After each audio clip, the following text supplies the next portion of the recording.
Primero, la charla está basada en el libro de Josué. Libro de Josué. Pero básicamente lo que voy a tomar es el capítulo 4, del versículo del 1 al 9. Pero quiero poner un contexto por si alguien no sabe del libro de Josué. Así como de manera muy sintetizada,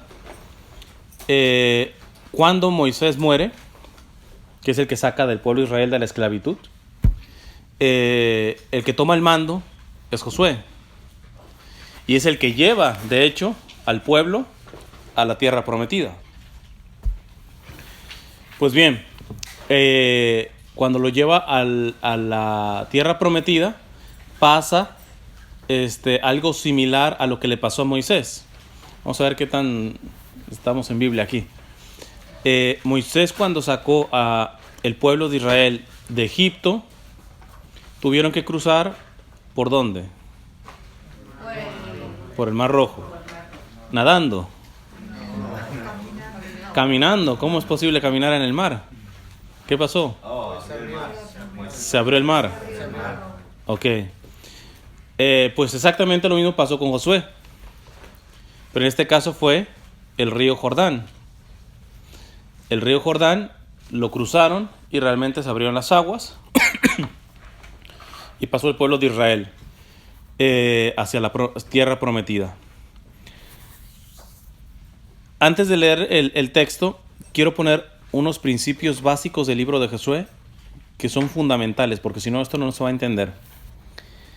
O sea, como dos principios o dos bases para entender lo que voy a decir, y cualquier persona que vaya a leer el libro de Josué, con esto, o sea, estos son como el foco que ilumina todo el libro, estas dos cositas. La primera, sobre todo para los que tienen con qué apuntar, es: la comunidad de Israel se mantendrá en el don de la tierra prometida si es fiel al pacto de Dios. Es decir, el pueblo, Dios les da el don, es regalo. No compraron la tierra prometida, el Señor se las dio. Y el pueblo de Israel va a permanecer en esa tierra prometida siempre y cuando sea fiel ¿a qué? A la alianza, al pacto que el pueblo de Israel hizo con Dios. Y esto es una primera cosa que ya podemos ir aplicando. Hay dones y regalos que Dios da y que la única manera de perderlos o de echarlos a perder es precisamente usarlos en contra de aquel que te lo dio. Ejemplo. Este ejemplo lo pongo frecuentemente en mis charlas. Tú tienes cáncer y vas y le dices: Señor, por favor, dame la salud. Y nada que el Señor te la da. ¿Y saben cuántas personas sanadas de cáncer yo he encontrado que con la salud que Dios les da ofenden a aquel que les dio la salud? Es decir, le pidieron la salud al Señor para seguir pecando saludablemente. A ese grado llegamos con el Señor, ¿eh? A ese grado llegamos de cinismo con el Señor. Entonces, y que la perderán, ¿eh? El pueblo de Israel perderá la tierra. Pero bueno, aquí apenas están llegando. Aquí están apenas llegando. Y el Señor se las está dando la tierra prometida. Para leer el libro de Josué tienes que entender que el pueblo de Israel va a permanecer en tierra prometida, que es un regalo de Dios, siempre y cuando se mantengan fieles al pacto de Dios. Ese es el primer principio. Segundo principio, segunda base para entender esto. Es necesario ser fiel al pacto del Señor, porque solamente siendo fiel al pacto del Señor es posible la unidad entre las tribus. Sabemos que el pueblo de Israel tenía ¿cuántas tribus? 12, muy bien. O sea, no se la dio la tierra prometida solamente a una tribu, se la dio a los 12. Y ser fiel al pacto del Señor, a la alianza del Señor, no solamente es como que Dios ponga la condición, ok, se las di la tierra y no se las voy a quitar siempre y cuando sean fieles. No. ¿Dios qué tiene necesidad de hacer eso? Dios quiere que seamos fieles a Él porque es la única forma de poder convivir en unidad. Es decir, no sé si están localizando como la lógica de esto, las matemáticas. Dios le da una tierra al pueblo de Israel para no perderla. Hay que ser fieles a Dios, pero hay que ser fieles a Dios porque solamente siendo fieles a Dios se puede mantener un pueblo unido. Posiblemente les ha pasado en su casa, en su familia. Tú has hecho el retiro, en este caso que es de Juan 23. Imagínate, bueno, o posiblemente alguno de estos sea la realidad, pero tú tienes a tu esposo o a tu hijo o a un primo o a un tío que vive en tu casa. Gracias.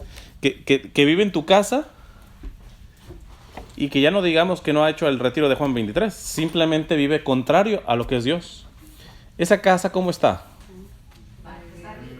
Sí. Digo, ya es ventaja que la parte buena seas tú. Pero eso está patas para arriba. ¿Por qué? Porque la única manera de poder tener paz en esa casa es que todos le sirvan al Señor.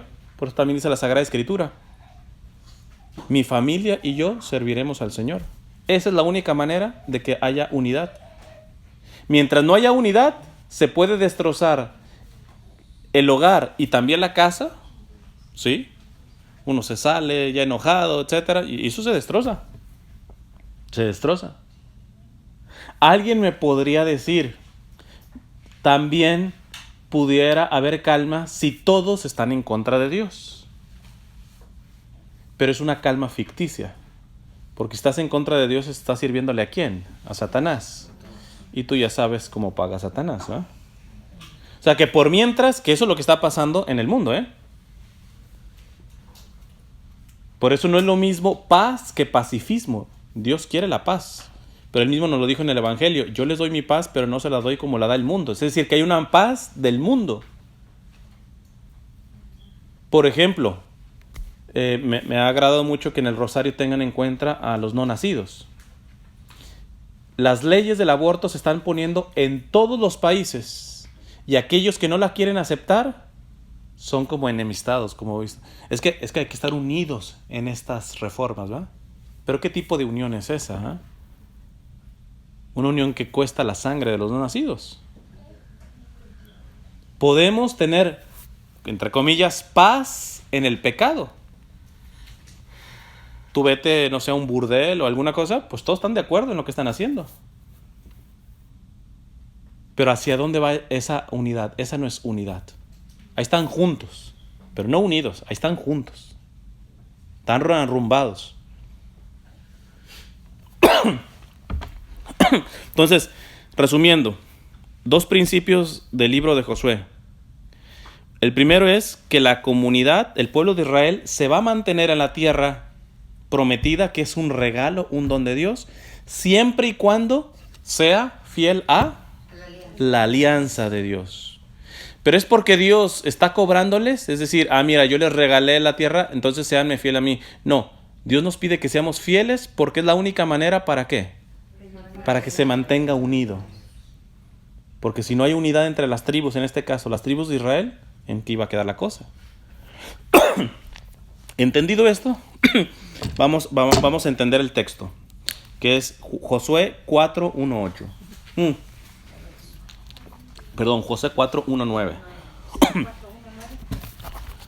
Leo.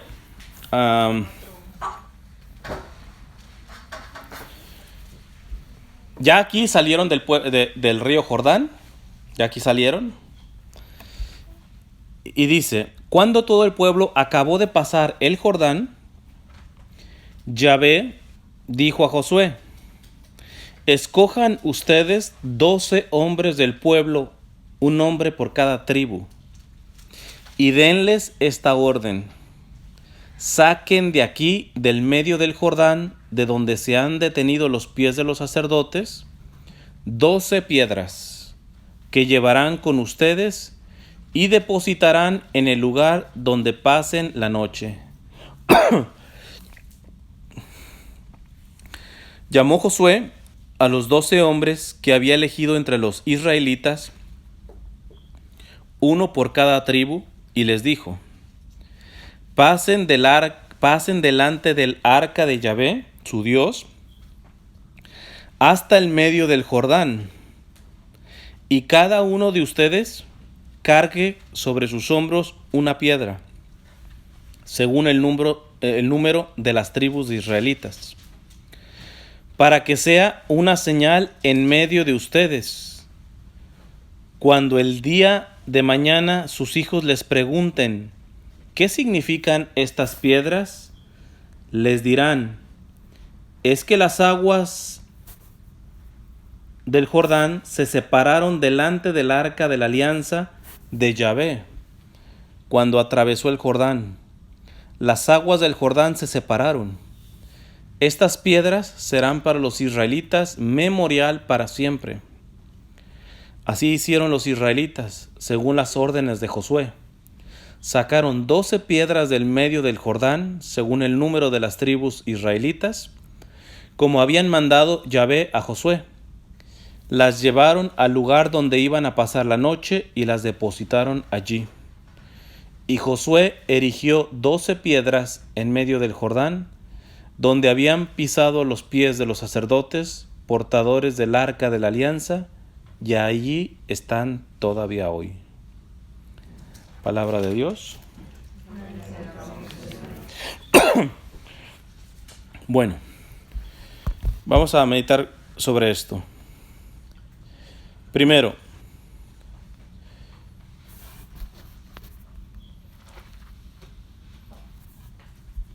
la primera cosa que tenemos que aprender es: pasan por el río Jordán y pasa un milagro, que es: se abren las aguas. Pero después de que se abren las aguas, de que vieron el espectáculo de abrirse las aguas, bueno, por ejemplo, ustedes están cerca del río Hudson, ¿se llama? Imagínense que de pronto tienen que pasar de un lado y que se abra el río Hudson de pronto. O sea, lo que sería tremendamente el espectáculo. Son de esos milagros que tú te llenas de confianza en el poder que tiene Dios. En el poder que tiene Dios, que para Él no hay imposibles. Pero después de que ven semejante milagro, ¿qué es lo que les pide? A ver si pusieron atención. ¿Qué es lo que les pide? Que recojan 12 piedras. De donde pise cada... ¿De donde pisaron quiénes? Los sacerdotes, ok. ¿Por qué 12 piedras? Por las 12 Tribus de Israel. Ok. ¿Qué significa esto? Que después de los milagros tienen que comenzar los cimientos. Después de un milagro, Dios 100% te va a pedir cimientos. Me regreso al ejemplo que les puse. La persona que recibe un milagro porque es librado del cáncer, ¿por qué termina ofendiendo a Dios con esa salud que Dios le dio?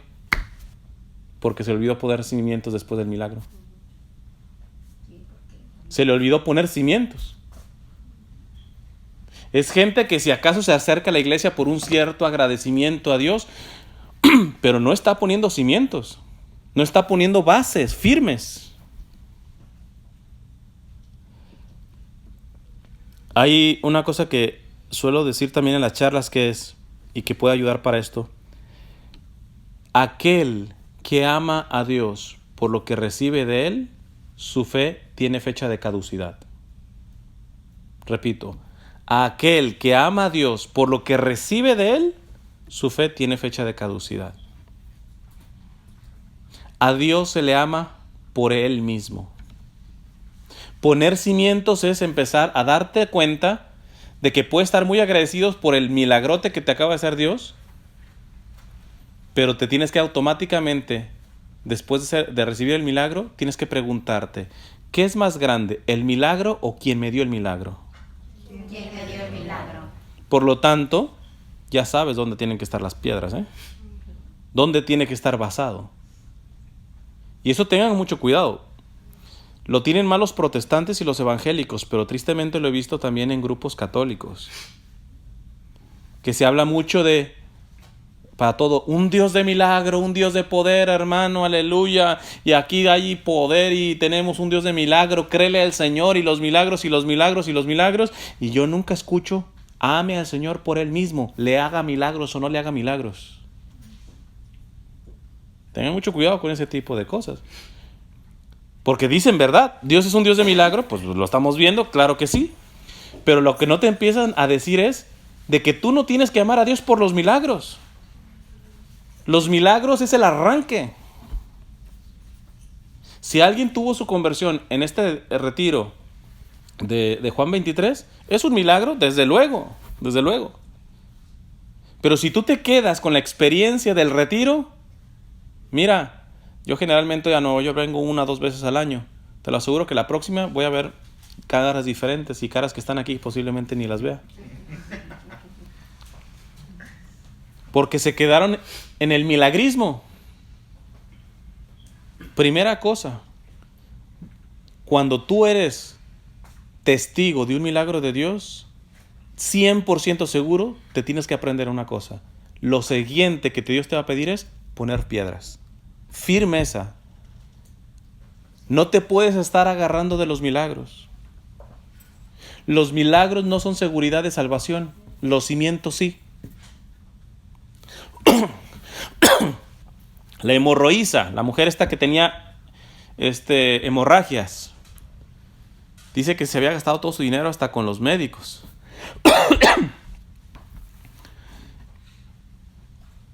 Y fue por el milagro. Y se lo sacó al Señor. Se lo sacó. Agarrando un poquito de la tela del Señor, que iba entre tanta gente. Y hasta el Señor dice, ¿quién me tocó? Y los discípulos, hombre, vienes todo apretado. O sea, le sacó el milagro. Pero yo les pregunto, ¿esta mujer hoy está en el cielo? No sabemos. Habría que preguntar qué hizo con su salud. Mira, el milagrito se lo sacó al Señor, pero eso no es garantía que esté en el cielo. No es garantía que esté en el cielo. Entonces, repito, tú puedes pedirle un milagro al Señor, pero date cuenta de que si Dios te concede algún milagro, Dios te está pidiendo que pongas bases.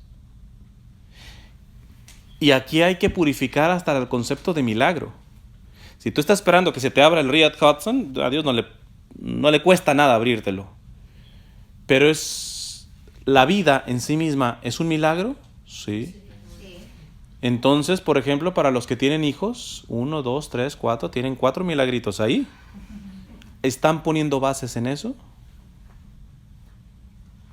Si están casados, bien casados, a la iglesia, no hay un milagro más hermoso entre un hombre y una mujer llamado sacramento del matrimonio. ¿Están poniendo bases ahí? Sí. Y no me contesten para que no se den color, ¿eh? O sea, ustedes ya verán, yo más suelto las preguntas, ¿eh? Entonces, fíjate que tienes que, si te puedes llevar una buena tarea para analizar, a ver, ¿cuáles son los milagros que yo he recibido? No vaya a ser que como el del cáncer, yo esté agrediendo y ofendiendo al Señor con cosas que Él me hizo un milagro. Entonces, vale la pena que te tomes el tiempo en la noche, delante del Santísimo, y empieza a revisar qué milagros he recibido del Señor. Y segundo, verificar si ya estás ofendiendo al Señor con esos milagros que Él te ha dado, para que corrijas. Y segundo, si estás poniendo bases, porque si no estás poniendo bases, sabes que tarde o que temprano se te va a caer el teatrito. Entonces, primera cosa, después de un milagro, hay que poner cimientos. Después de que Josué saca al pueblo, lo hace pasar por el río Jordán y ven el milagro de las aguas del río Jordán abrirse, les pide, a ver, cada tribu traiga su piedra acá. ¿Cuántas piedras fueron? 12. ¿Por qué 12? Por las 12 tribus de Israel.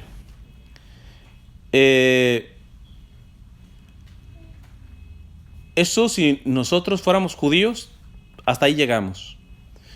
Pero para nosotros el 12 significa algo más. ¿Cuántos apóstoles tenía Jesús? 12. Y a esos apóstoles Jesús les llegó a decir que ellos juzgarían a las 12 tribus de Israel. Es decir, que para nosotros tiene un escalón más arriba. Y ahí ya te empiezas a oler de por dónde vienen las bases. La primera base es darte cuenta que al Señor no lo puedes estar amando por milagros, sino por Él mismo. Pero ya que lo amas a Él mismo, si lo amas a Él mismo, le obedeces. Y si Él dejó 12 rocas, 12 piedras de su iglesia, una muestra de amor al Señor es que seas obedientes a esas 12 piedras. Después San Pablo dirá que se fundó la iglesia en esas 12 rocas, en esas 12 piedras, en esos 12 cimientos, de los cuales uno es la cabeza, que es el Papa, o Pedro en este caso, el sucesor de Pedro. Y aquí voy a hacer un ejercicio así como, creo que aquí la mayoría son de Ecuador, ¿no? Me parece. ¿Hay alguien que no sea de Ecuador? Levante la mano. A ver, ¿de dónde eres? De Guatemala. Guatemala. Perú. Perú. Uruguay. Uruguay. República Dominicana. República Dominicana. Puerto Rico. El Salvador. Salvador, ok. Pero bueno, la mayoría, trataré de no decir una cosa en contra de los ecuatorianos porque tengo que salir. Quiero salir vivo. Pero, ¿cuántas veces fue Juan Pablo II a Ecuador? ¿Saben? Una solamente. ¿Alguien estuvo en ese tiempo, por esos tiempos? Ok. Los que alcanzaron a ir, o al menos lo vieron por televisión, ¿qué sentían? Irradiaba una paz. ¿Una paz? Sí. Ok. Tenía una aura blanca. Yo tenía como unos 8 años y yo vi ya en él una aura blanca y de hecho él hizo un milagro en aquellos años que no fue ni santificado. Ya. Hizo un milagro ya. Ok. Todos los demás me imagino que también habrá sido su país, porque si algo hizo el Papa Juan Pablo II es viajar.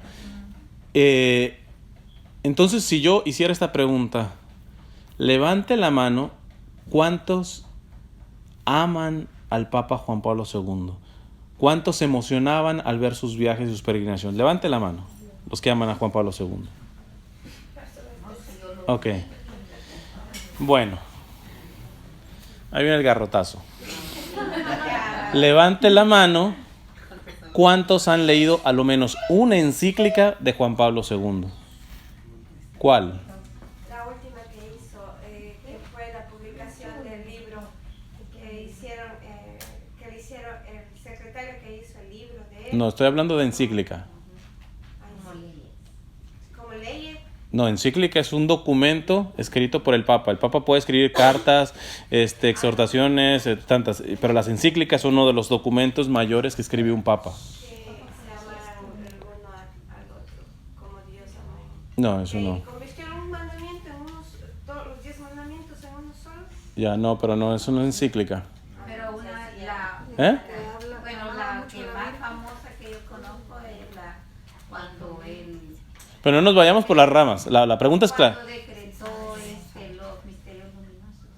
No, pero eso no es una encíclica. O sea, el Papa puede escribir muchas cosas y hacer decretos y todo eso, pero documentos, de los documentos mayores son las encíclicas. La pregunta es, no se vayan por las ramas, ¿quién ha leído una encíclica de Juan Pablo II?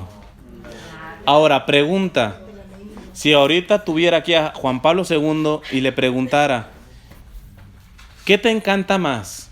Ver que todo este grupo lloraba cuando te veía en las peregrinaciones, hasta el aura blanca te la vieron y todo, o sea, es un hermoso, querido para el pueblo ecuatoriano y para muchos peruanos y los que hay aquí. ¿Te gustaría eso? ¿O te gustaría que lo menos leyeran lo que te quemó las pestañas y tanto esfuerzo para dar de nutrir a la iglesia? ¿Qué respondería Juan Pablo II? Porque ese hombre escribió bastante.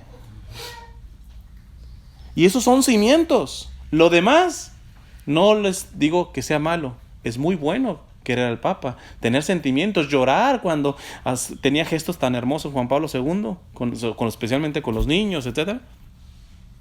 Pero eso, sin fundamentos, es quedarse en el río Jordán contemplando, wow, qué bonito, etc. Se siente bien bonito estar aquí caminando por el río Jordán.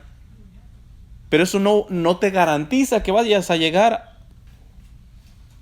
Tienes que poner fundamentos.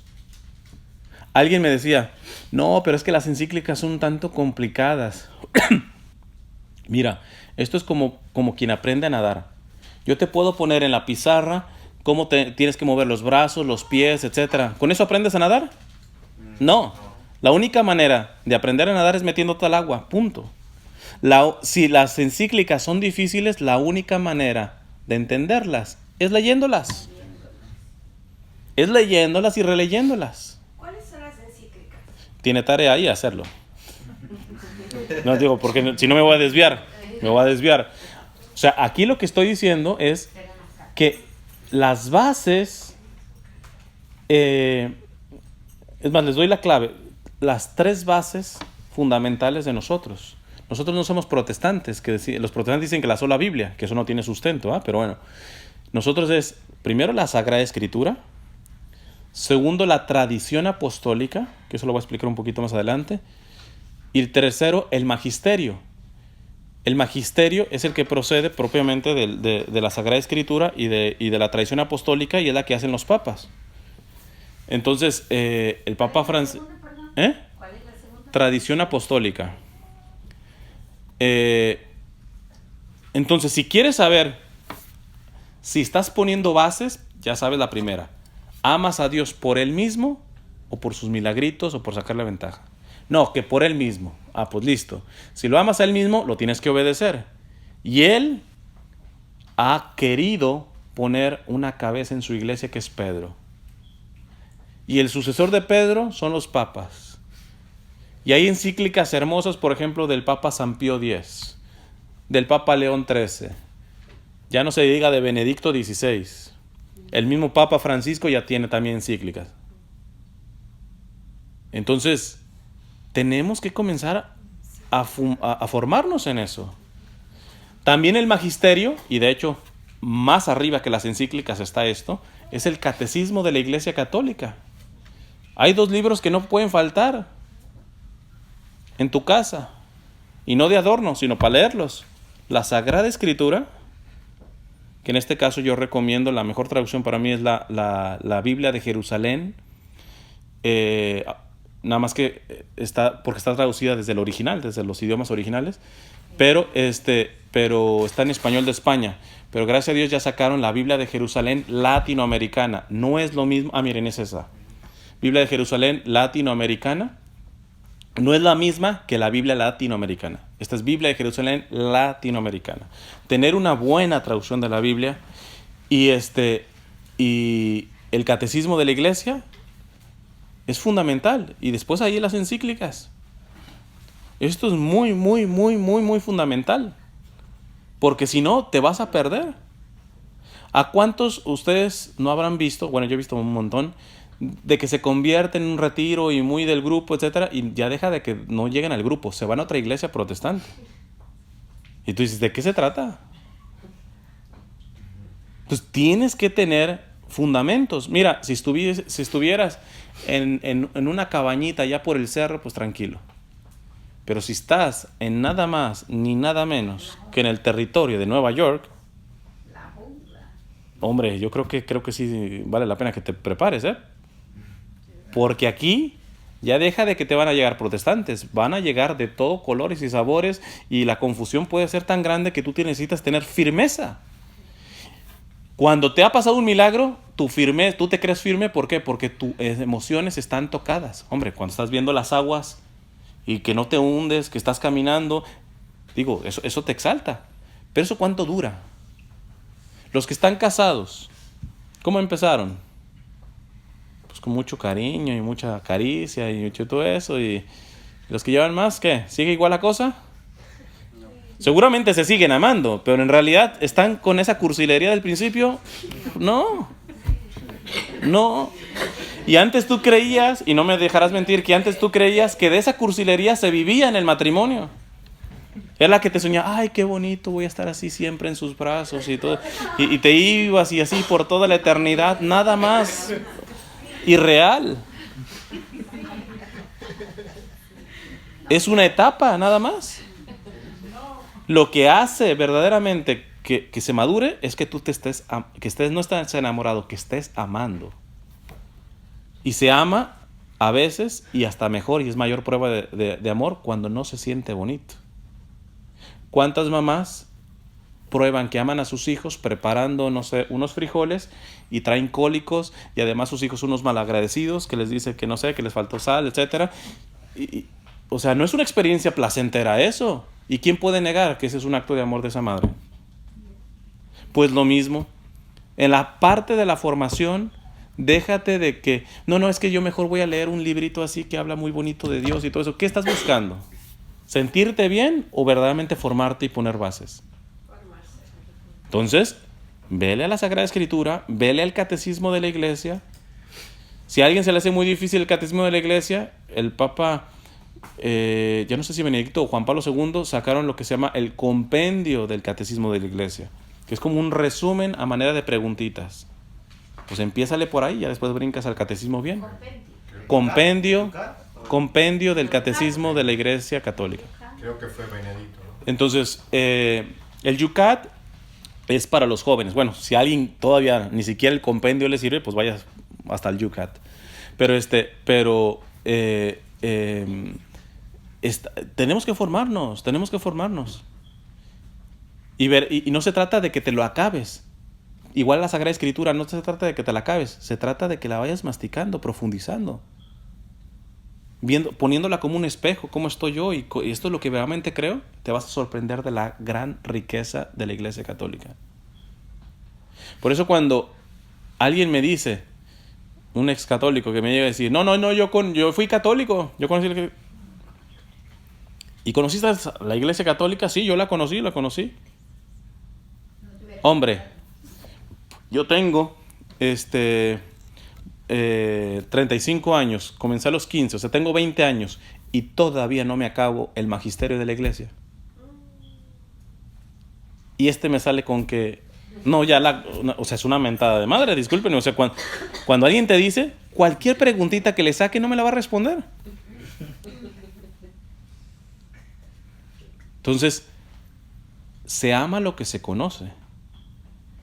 Y si la primera piedra tiene que ser amar al Señor por Él mismo, pues tienes que conocerlo. Comenzando por la Sagrada Escritura, decía San Jerónimo, que quien no conoce la Sagrada Escritura no conoce a Cristo. Y después la tradición apostólica, que voy a tocar ahorita un poquito de eso, y el magisterio de la Iglesia. Tenemos que ponerle tiempo a esto. Miren, si estuviera... no hay ningún mexicano aquí, ¿va? No. ¿Pero tienen alguno del grupo que sea mexicano? No. Ok. Les digo por qué. Porque ahora mismo se está jugando una semifinal de un torneo de Copa en México y nada más que se están jugando los dos equipos mayores. México. Yo por eso vine, porque sabía que como aquí hay más ecuatoriana, dije, bueno, voy a tener gente. Si fuera un lugar mexicano, con 3, ¿eh? Pero no sé. Chance y más o menos del fútbol ecuatoriano. Supongamos que el Emelec y ¿quién más? El Barcelona. Entonces, imagínense que hubiera una final de esas. ¿Cuántos, no levanten la mano, no se den color, pero cuántos verdaderamente, si estuviera ese partido, dejaran el partido y vinieran acá? Es que es necesario enterarse que estamos en tiempos, con eso voy a concluir el tema, les voy a mostrar cómo estamos en tiempos críticos y vienen peores. El que no esté bien fundamentado, ya viene el golpe y no lo va a aguantar. Estamos en tiempos críticos, vienen peores Y si tú no estás firme en quien tienes que estar firme, ¿ver fútbol está mal? No. Pero te tienes que poner el chip en la cabeza de que hoy, en estos tiempos, más de una vez tienes que dejar tu fútbol. Dejar tu Facebook, dejar tu novela, dejar tu película, dejar tu jueguito y ponerte a formar. Porque si tú esperas formarte cuando tengas tiempo, hombre, para el ritmo de cómo se vive aquí en Nueva York, después del... Nunca. Entonces tú tienes que empezar a renunciar ya no a cosas malas, a cosas buenas. Y el que no tiene capacidad de renunciar a cosas buenas, mejor hágase para un lado. No va a aguantar cuando venga el golpe. No va a aguantar. Hay que estar firmes en esto. El mismo Benedicto XVI le decía a los jóvenes en Madrid que ellos tenían que tener el doble de la fe de sus padres porque si no, no iban a soportar la corriente. Yo les pregunto, ¿sus hijos tienen el doble de fe de ustedes? Se van enterando que la cosa... Vamos tarde, ¿verdad? Ahora, alguien me diría... No, pero los sucesores de los apóstoles son los obispos. Y yo he escuchado como que hay obispos malos. No has escuchado. Es que hay obispos malos. En el sínodo que acaba de pasar, hubo obispos que están proponiendo cosas que no son católicas. E inclusive cardenales terribles. Yo personalmente no tengo miedo de decir, son literales lobos adentro de la iglesia. Gracias a Dios hay muy buenos pastores también que la defienden. Pero no podemos tapar el sol con un dedo. Hay terribles obispos. Hay terribles cardenales. ¿Qué hacemos? Unos han decidido solamente estar contra eso, inclusive se le montan al Papa y que todo. Nosotros tenemos que seguir a aquellos que muchos recibieron milagros, pero que sobre todo pusieron piedras tan firmes que hoy les llamamos santos. Tú tienes que ver cómo seguía un santo. Y te vas a dar cuenta que los santos, todos, siempre vieron porquería dentro de la jerarquía de la iglesia. Sacerdotes corruptos, obispos corruptos, cardenales corruptos. No se trata, a algunos les molesta porque pretenden que uno esté siempre hablando bien de la iglesia. No, hay que empezar a decir la porquería que hay en la iglesia, en la jerarquía, y comenzando con nosotros, No podemos tapar el sol con un dedo. Pero, ¿cuál es la cosa? Que nosotros, en vez de escandalizarnos, ¿cómo es posible que la iglesia y te rasgue las vestiduras? Aprendes que los santos, que también vieron la porquería de la iglesia dentro, en su tiempo, entendieron una cosa. Y esta es una máxima, esta es una sentencia, es una frase que tiene que estar grabada en cada católico. Dios corrige, Dios limpia su iglesia generando santos desde adentro. No con sectaristas y cobardones que critican desde la acera de enfrente. Todo excatólico que viene a criticar, pero yo vi que un padre esto, yo vi que un obispo esto, yo vi que todo eso. A mí siempre me gusta preguntarles, ¿cuál fue tu herencia de santidad en los años que estuviste en la iglesia? No me los va a sacar. Porque si verdaderamente fuera santo, continuaría todavía aquí limpiando lo que le toca a él. Porque sabe que Dios corrige y limpia su iglesia generando santos, no cobardones que se van y que critican desde afuera. Si un día tú te vas de este grupo por algún problema, ya sabes qué pregunta llevarte. ¿Qué santidad dejé adentro? Si no, me puedo ir, pero calladito, Calladito. Los que tienen derecho a levantar la mano son los que realmente se la han partido en santidad dentro de la iglesia por limpiarla.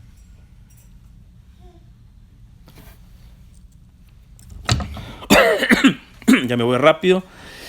Les decía sobre la tradición, porque les leo nuevamente el versículo 6 y 7. Fíjate qué interesante. Dice, les pide que pongan las piedras Y dice, para que sea esto una señal en medio de ustedes. Cuando el día de mañana sus hijos les pregunten qué significan esas piedras, les dirán, es que las aguas del Jordán se separaron delante del arca de la alianza de Yahvé cuando atravesó el Jordán. Las aguas del Jordán se separaron. Estas piedras serán para los israelitas memorial para siempre. ¿Y qué tiene que ver con esto? Pues mira, es que tú tienes que poner bases para permanecer fiel a Cristo. Pero no solamente eso, sino porque tus hijos te tienen que llegar a preguntar sobre esas bases. Y para que tus hijos te lleguen a preguntar sobre esas bases, ¿qué tiene que haber primero? Que ellos las vean. Que ellos las vean. Tengo en mi website una charla sobre los papás de Santa Teresa del Niño Jesús, que son santos ya, San Luis y Santa Celia, primer matrimonio canonizado juntos, que no son mártires. Y en los testimonios del proceso de beatificación de Santa Teresa, las hermanas hablan sobre los padres. No sabían ni que iban a ser canonizados, mucho tiempo después. Y es interesante que muchas recuerdan una cosa, que veían a sus padres sentados hablando de las cosas de Dios. Y cuando los veíamos así, nos motivaban a tener todas las cosas como una nada. Es decir, a entender que lo primero es Dios. Sin sermones, los padres le estaban enseñando eso a los hijos. Si hoy le pregunto a tus hijos, a ver, ¿qué es lo que más recuerdas de tus padres? Imagínate que se mueren. ¿Qué es lo primero, que la imagen que se te viene? Chance alguien me dice, no, pues gritando gol. O otro, o mi papá mentándole la mamá a mi mamá y mi mamá regresándosela. ¿Qué imagen tienen tus hijos de ti? ¿Ven algún signo de Dios al punto de que se te acerquen y te digan, ¿por qué esas piedras? Y tú le digas, es que mira, esas piedras significan el milagro que Dios hizo. Es un memorial del Señor que abrió el Jordán, etc. ¿Hay algo en ti? Eso llévatelo de tarea y respóndete, porque esto se te puede olvidar ahorita saliendo, Pregúntate si hay algo por lo que tus hijos te puedan preguntar y por qué esto y eso tenga que ver con Dios. Porque si no, ahí hay un área para trabajarle, Y esto no es solamente trabajo con tus hijos. Dice que es un memorial eterno. Los padres de Santa Teresa, bueno, les voy a poner un ejemplo más actual. El papá del Papa Juan Pablo II. El Papa Juan Pablo II se quedó solo, claro, como 18, 19 años. Entonces, su mamá murió primero, después murió su hermana y después murió su papá. Cuando había muerto su mamá y su hermano, se quedó solo con su papá en plena guerra. Su papá trabajaba prácticamente de sol a sol. Y dice que a veces en la madrugada él se levantaba y abría la puerta del cuarto de su papá y encontraba a su papá arrodillado en la cama orando porque era el único momento que tenía para orar. Un hombre que se queda con la responsabilidad de su hijo, que está en plena guerra y que está trabajando de sol a sol, tiene pretextos, o ya ni digamos pretextos, razones de sobra para decir, ¿sabes qué, Señor? Tú me entiendes, vengo cansado, esta situación, me duermo, punto. Y no. ¿Qué ocasionó esto? En la autobiografía que escribe el Papa Juan Pablo II, da muchas gracias a los seminarios en los que estuvo. El Papa fue una persona bastante inteligente, hablaba varios idiomas, el Papa Juan Pablo II. Pero llega a decir, mi mayor y mejor seminario fue ver a mi padre de rodillas en la madrugada orando. Yo no sé si del Papa Juan Pablo II se habrá enterado, bueno, ahora ya está, seguramente lo sabe, pero en ese momento, de que ese acto de fidelidad, de fe fuerte, varonil, masculina, iba a forjar el carácter de un hombre que se la pasó toda su vida sufriendo. El Papa Juan Pablo sufrió toda la vida, hasta como papa, el balazo que le dieron, o sea, toda la vida, y nunca se rajó. No solamente eso, sino que iba a ser San Juan Pablo II. Esto a veces yo se lo digo a los catequistas, sobre todo con los niños. Ustedes aplíquenlos con sus hijos. Yo les decía una vez a los catequistas, ustedes cuando ven van a darle la clase a los niños, ¿ustedes ven santos de canonización? ¿Futuros santos de canonización? No. O sea, nosotros mismos nos mediocrizamos solitos. Si tú no estás aspirando, ves, te ilusionas que estos niños pueden ser semejantes a San Juan Pablo II, semejantes a tantos santos, entonces, ¿qué les estás enseñando? ¿Vienes a matar el tiempo? ¿A qué? ¿A pintar dibujitos, etcétera? Si tú no ves santos de canonización en tus hijos, ¿para qué tuviste hijos? Decía la mamá de Santa Teresa del Niño Jesús en una de sus cartas, quisiera tener muchos hijos, y los tuvo 9, quisiera tener muchos hijos para llevarlos al cielo. Fíjate que no dijo, quisiera tener muchos hijos para que no me quede sola, para que me estén llamando, para que me digan, mamá, ¿cómo estás? No. Quisiera tener muchos hijos para llevarlos al cielo. Es decir, que si tú no estás firme en esas bases, no lo vas a poder comunicar a los hijos. Y si no lo comunican a los hijos, ¿será que tus nietos qué les llega? A tus hijos a lo menos una cosita le llegó, pero después a tus nietos y a tus bisnietos, y entonces ya te puedes enterar qué tipo de mundo va a ser entre 10, 15 años. Si ahorita está mal, lo que realmente la van a padecer muchos son tus hijos y tus nietos. La porquería que hemos estado haciendo por años, la humanidad, la van a pagar las nuevas generaciones. Yo estoy segurísimo que muchos de las nuevas generaciones nos van a maldecir a las generaciones pasadas por lo que les dejamos. Y viceversa, te lo pongo positivo.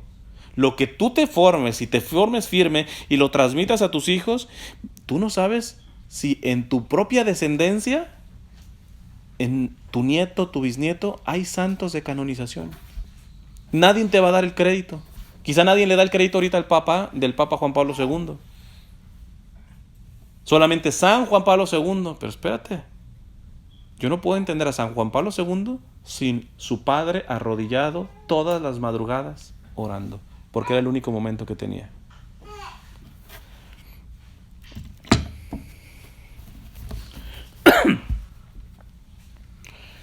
Y último,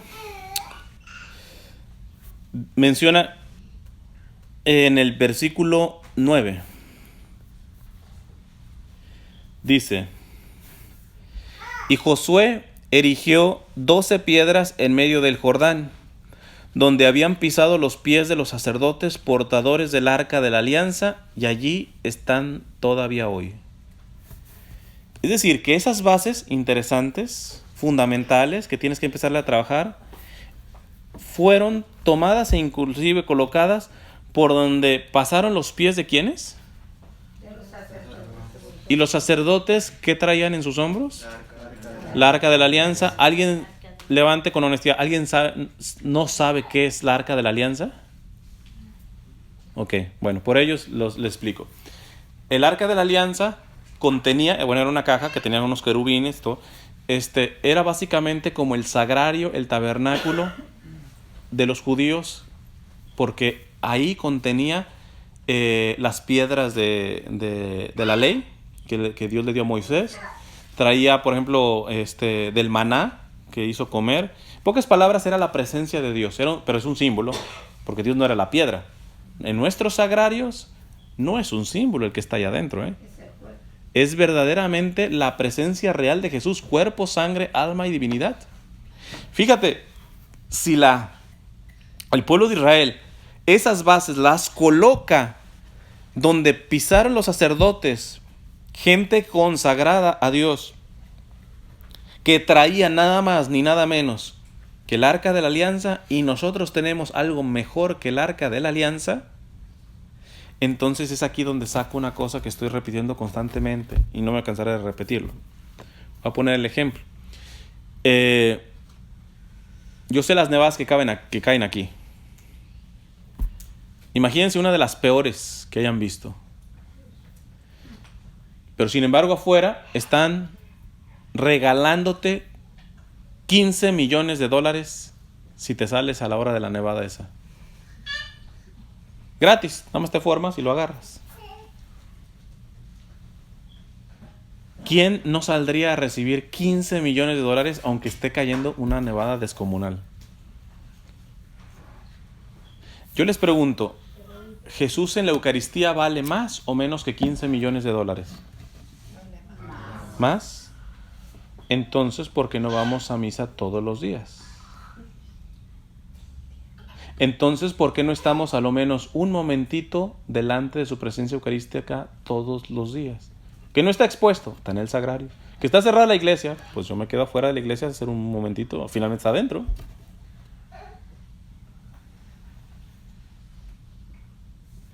El pueblo de Israel, esas bases las puso en un lugar sagrado. Porque si ya lo ves fuerte decir eso, formarte, si eso no está dentro del contexto de lo sagrado, ¿qué tenemos? Tenemos sacerdotes que saben mucha teología, pero no tienen fe, no tienen amor por el Señor. Es gente que está súper formada, pero está muerta por dentro, porque esa formación no está cayendo en un lugar sagrado. En palabras del Papa Francisco dice que la teología se tiene que hacer de rodillas. Por eso es el mejor teólogo que tenemos y que posiblemente sea uno de los más grandes en los 2000 años es Benedicto XVI. No solamente por su inteligencia y formación, sino porque ese hombre hasta el día de hoy está doblando rodilla delante de Jesús Eucaristía. Y muy al revés, alguna persona que no se puede formar porque no está en sus manos, ¿está claro? Puede ser un gran adorador y puede tener mayor impacto que una persona que esté súper formada. Por eso decía el Señor, gracias te doy, Padre, porque esta sabiduría no la has revelado a los sabios y entendidos, sino a los pequeños y humildes. Les cuento rápido de toda una experiencia. Una vez estaba haciendo una misión en un poblado en México, en donde hay muchas barrancas. Las carreteras son algo peligrosas. Y iba visitando casas y me tocó de una señora que no sabía ni leer ni escribir. Y me contó la señora que había muerto uno de sus niños de 10 años, que iba en el transporte estudiantil, iba en un paseo, pero se desbarrancó el camión y pues todos los niños se mataron. El niño de ella casi salió sin cabeza. Entonces su esposo le dijo, no, yo voy a reconocerlo, tú te me desmayas si tú ves al niño así. Y la señora, con una sencillez de una señora que no sabe ni leer ni escribir, me decía, y ahí no sabe cómo, traté de convencer a mi viejo y le dije, que ay viejo, permíteme, yo sé que va a ser fuerte, pero es el último momento que pueda ver a mi niño. Dice, pues convencí a mi viejo y fuimos los dos.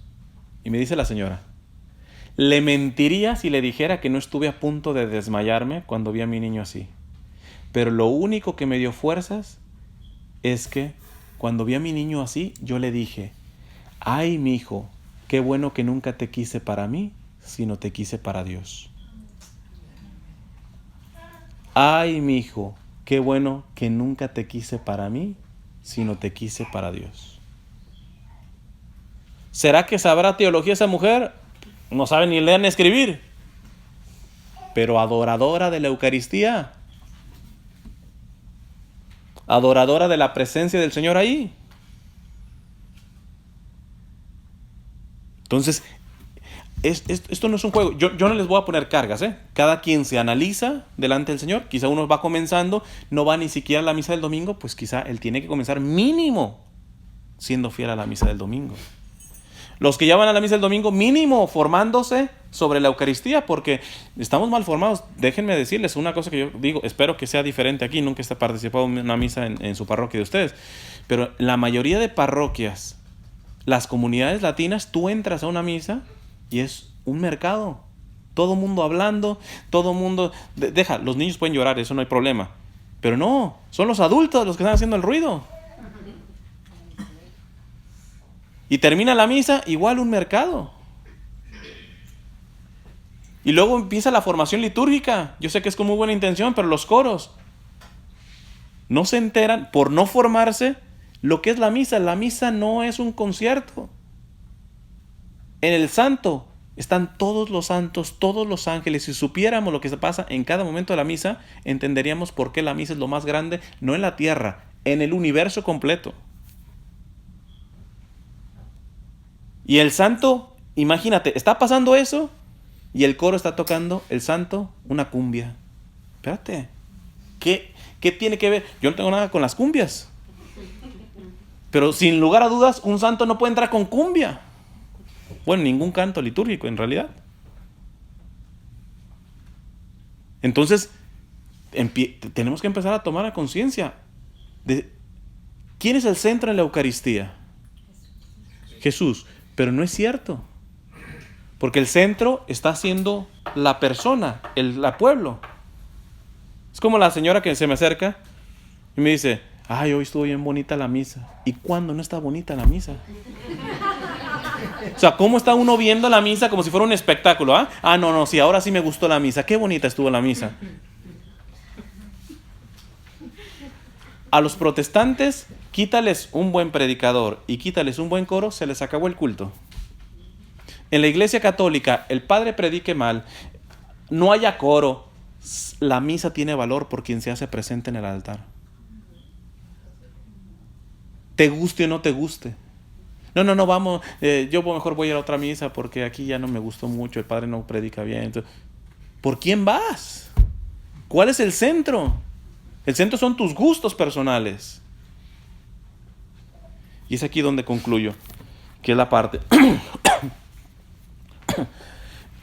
En noviembre van a pasar muchas cosas. En noviembre se acaba el año de la misericordia. En noviembre van a pasar las elecciones. No voy a hablar de política, pero va a pasar este país las peores elecciones de su historia.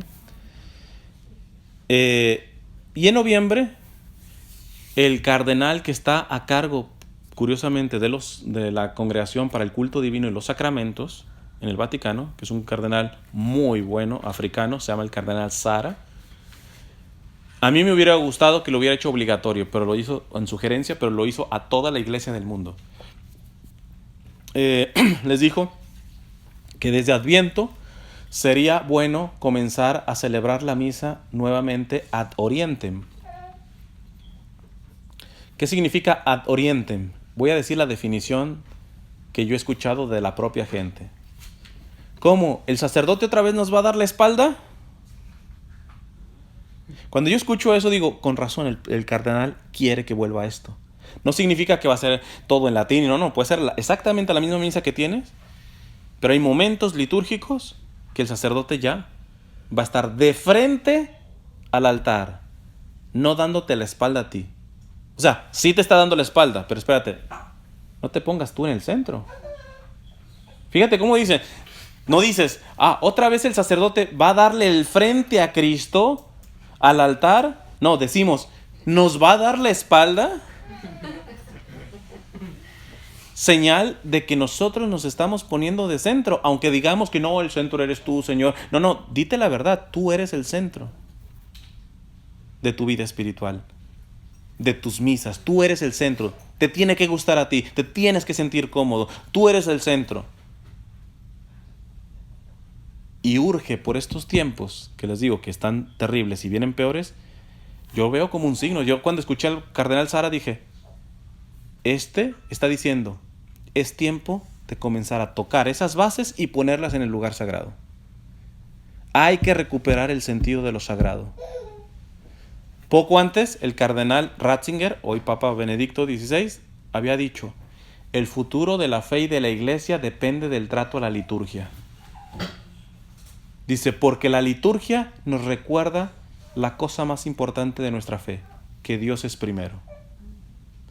Pero en nuestras misas, ¿estamos diciendo eso? No, estamos diciendo que me guste, que sienta bonito, que...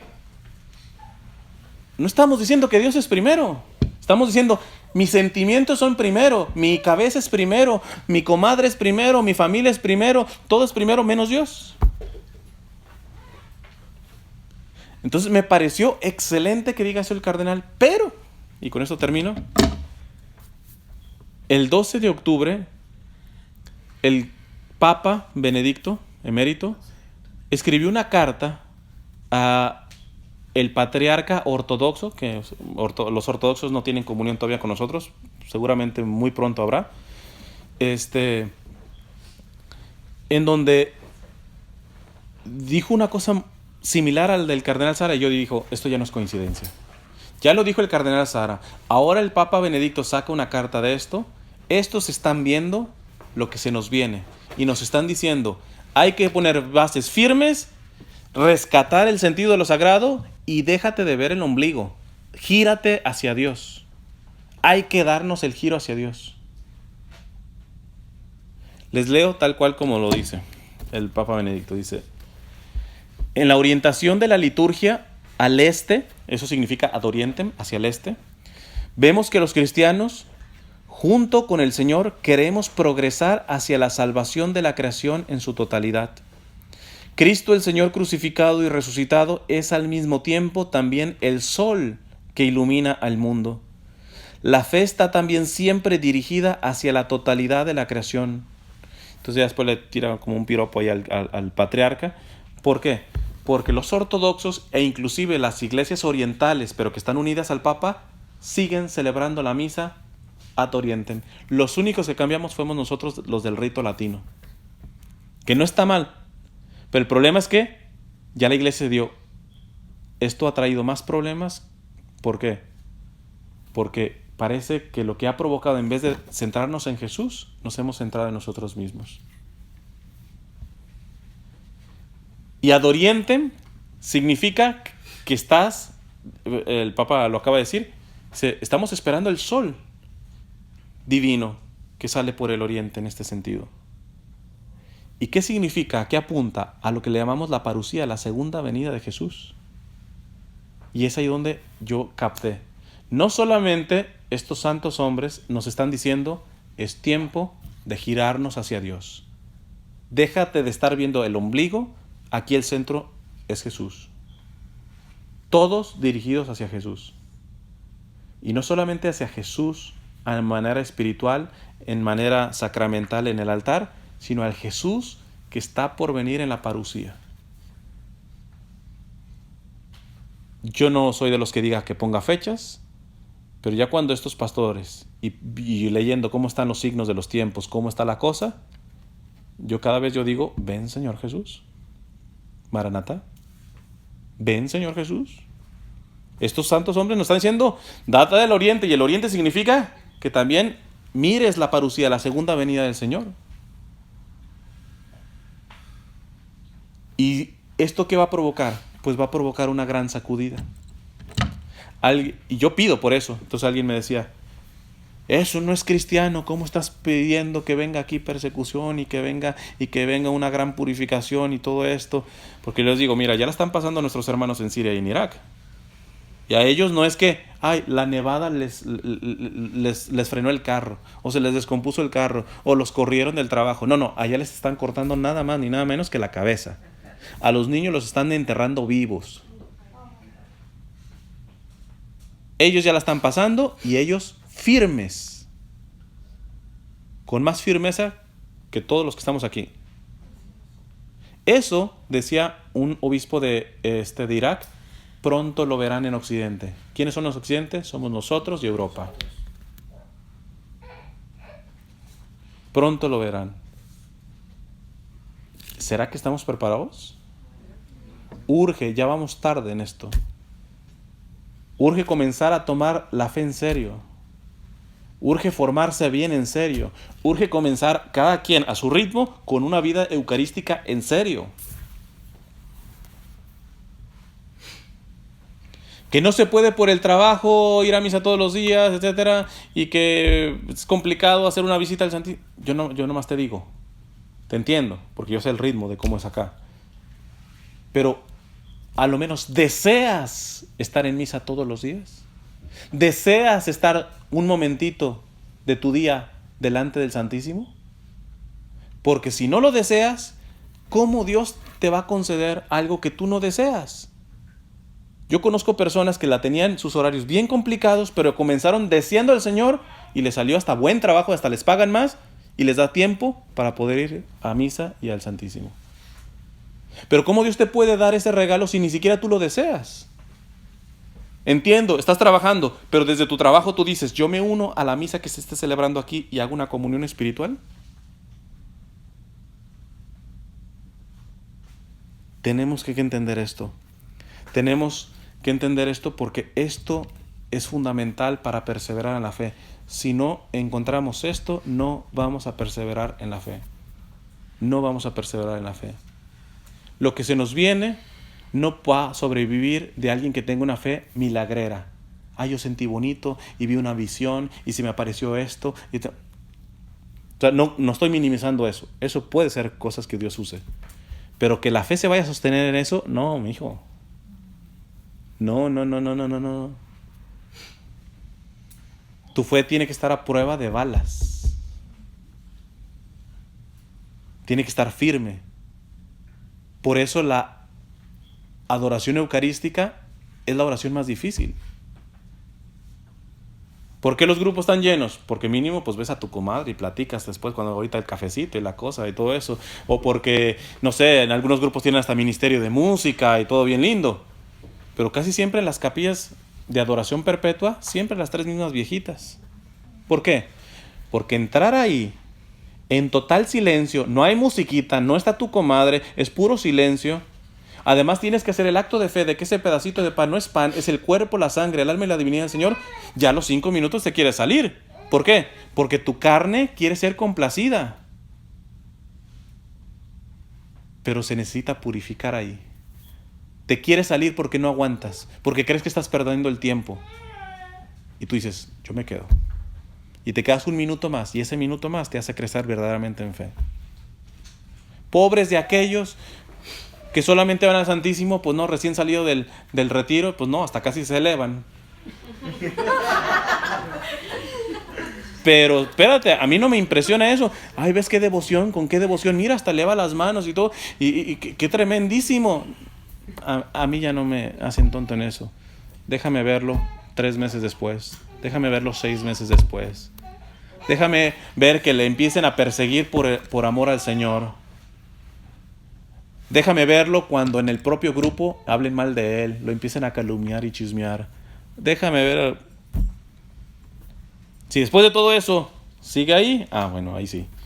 Pero a mí no me dice nada aquellos que son fieles al Señor mientras están entre algodones y milagros y no. ¿Los milagros son malos? No.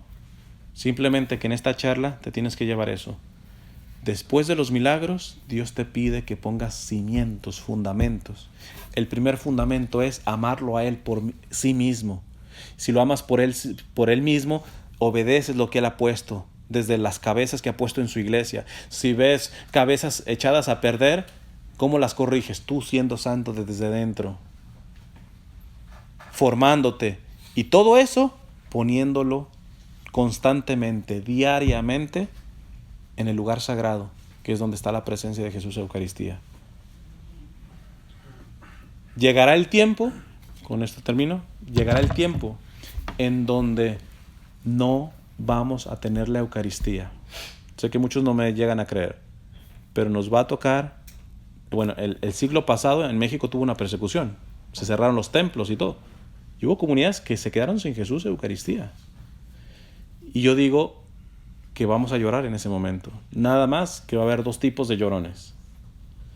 Los que procuraban estar adorando al Señor todos los días, aunque sea un momentito, o aunque sea desde su trabajo, se unían espiritualmente a Jesús Eucaristía. Ellos van a llorar como María Magdalena en la tumba. ¿Dónde han puesto a mi Señor? Y el segundo tipo de llorones son los que se darán cuenta de todo el tiempo que tuvieron a su Señor ahí y nunca lo visitaron. Yo te dejo como tarea, elige de cuál tipo de llorón quieres ser. Porque para lo que vamos, creo que tarde o temprano nos van a arrebatar la Eucaristía. Y hay que estar preparados. Hay que estar preparados. Cierren sus ojos, vamos a hacer una oración. En nombre del Padre, del Hijo y del Espíritu Santo. Amén. Amado Señor, danos todo lo que nos une a ti.